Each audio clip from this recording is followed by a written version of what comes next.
Good morning, ladies and gentlemen. Michelle Valancourt, Aquaponics update for 26th of June, 2018.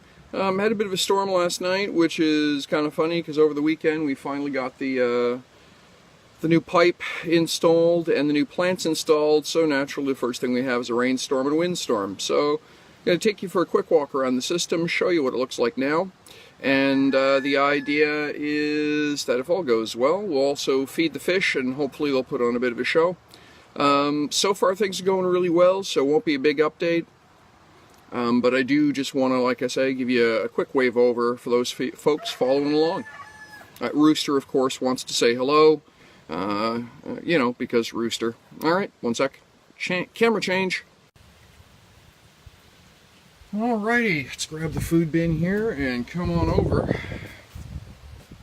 So this is where we are right now with the system. We have the second pipe installed, so that is here, the white one. And you can see it's much longer than the green one. That's the full length of the one we're going to be building from here on out. There will be 4 of those, 1, 2, 3, 4 that go out that way. This, it's 14 or 15 pots per. That should give us somewhere around 90 plants. Rainstorm last night really cranked up the amount of water that's in the system. I'm probably going to have to take, I would say 40 liters, 10 gallons at least water out of the system. That's okay. That just goes towards watering other stuff. For those of you following along on Facebook or on my blog, as you know, we lost a fish over the side. It turns out these guys are jumpers. They love jumping after mosquitoes and things, so we've had to put little baffle in. That's what the plastic around the edge of the tank is, so that if they wind up on the ledge there, they slide back in as opposed to sliding out. So, lettuce here, cilantro, King of the North pepper, this is basil, what they call flat basil. The tag went missing, the wind wandered off with it. These here are sweet banana peppers. No, this is parsley, my apologies. This is flat parsley, duh. This is basil over here. So, fuzzies blown in by the wind here, don't need that mixed in. So yeah, so that's basil. So that's the rest of the plants that need to come in yet. So we've got some more basil here, and some tomatoes that need to be planted. That I'm expecting net pots. That's what these little things here are, the little plastic cups. I have another set of those on order. Oops, there. These on order. They should arrive today or tomorrow if all goes well, and we'll get the tomatoes into the system. Last water check I did showed that everything was looking pretty good. The amount of rain that we have had lately has really brought the pH down just by dilution. So that's good. It's a slow reduction in pH. The other chemistry numbers all looked really good, so I'm very pleased. Now that I'm getting plants in the system, that should knock down the amount of nitrate in the system. That's good too. So as you can see here, pop bottle. That's all I'm using for the bell. I'll talk about this in detail in a blog post, but the short version is, if you can see how this is curved upwards, it works at the curved top of a pop bottle actually helps the siphon system begin to run, because as water comes in at a fixed rate, the area it can occupy decreases, so the water level comes up quickly. And you need to do that to be able to drown the mouth of the pipe. So by reducing the diameter of the bell like this, it accelerates the flooding process and triggers the siphon more reliably. Dumb thing I saw from someone showing off online on YouTube, and it works really well. I've been using it in all my siphons, and it's good. It also has the benefit of you can actually watch and see the siphons start. Excuse me for the rough camera work here. There we go. So this is what I'm feeding the fish. It is actual trout chow. Oops, one sec, camera being weird. Didn't want you to do that. What are you doing? Don't do that. Just just adjusting my grip on the camera here where I'm around water. I want to make sure I do not lose the camera over the side. There we go. So this is what I'm feeding the fish. It's trout chow. Where they're kind of small right now, what should be happening is I should have 3 different sizes of chow. I don't. So what I'm doing is I'm hitting it, basically made myself a small grinder out of a couple of soup cans, a hammer, and a block of wood to pulverize some of it, essentially a mortar and pestle, to make sure that some of the smaller stuff the smaller fellows get to pick up some of the food. So we're going to drop that in, see what we get here.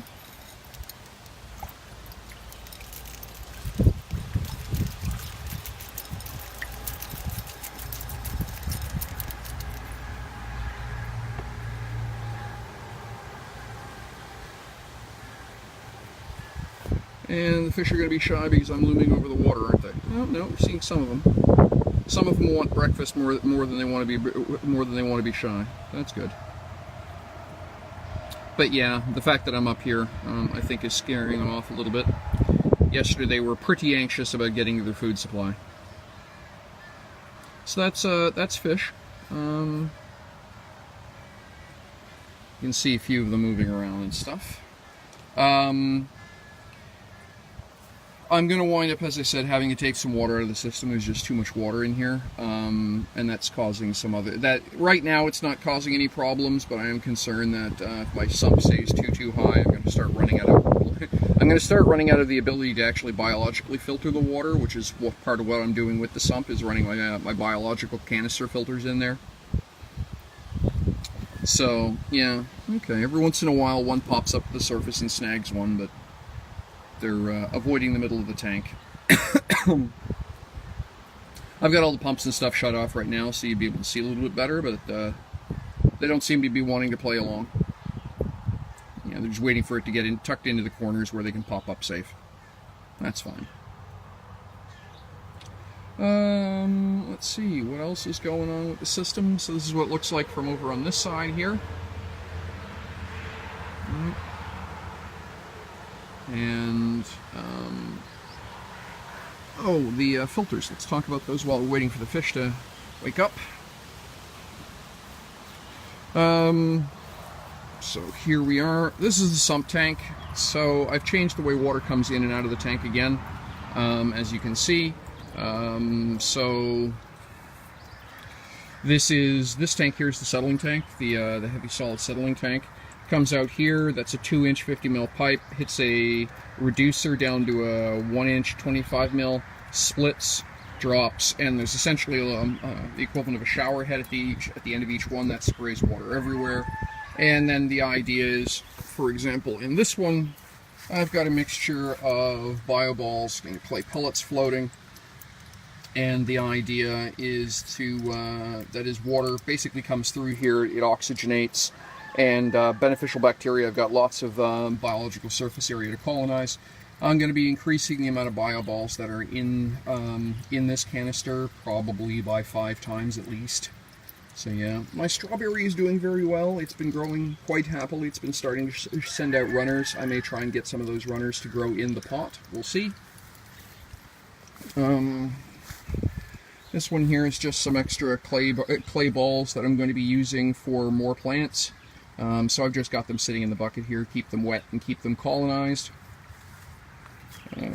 So with Danny Clark's help, this is the way the water works now. So we come out of the pump in the bucket there, we go up, we hit this manifold, and the water goes via hose either up to here or down to the far end, or down to here, which is a bypass valve. And the idea is that this lets me, by playing with this valve, left loose, right tight, it allows me to divert some amount of water back into the sump tank.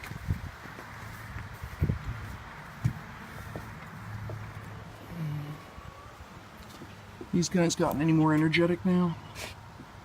Oh yeah, you can see them a little bit better from this side, I think. I really do need some kind of a carry case or something when I'm doing photography around water with this thing. It's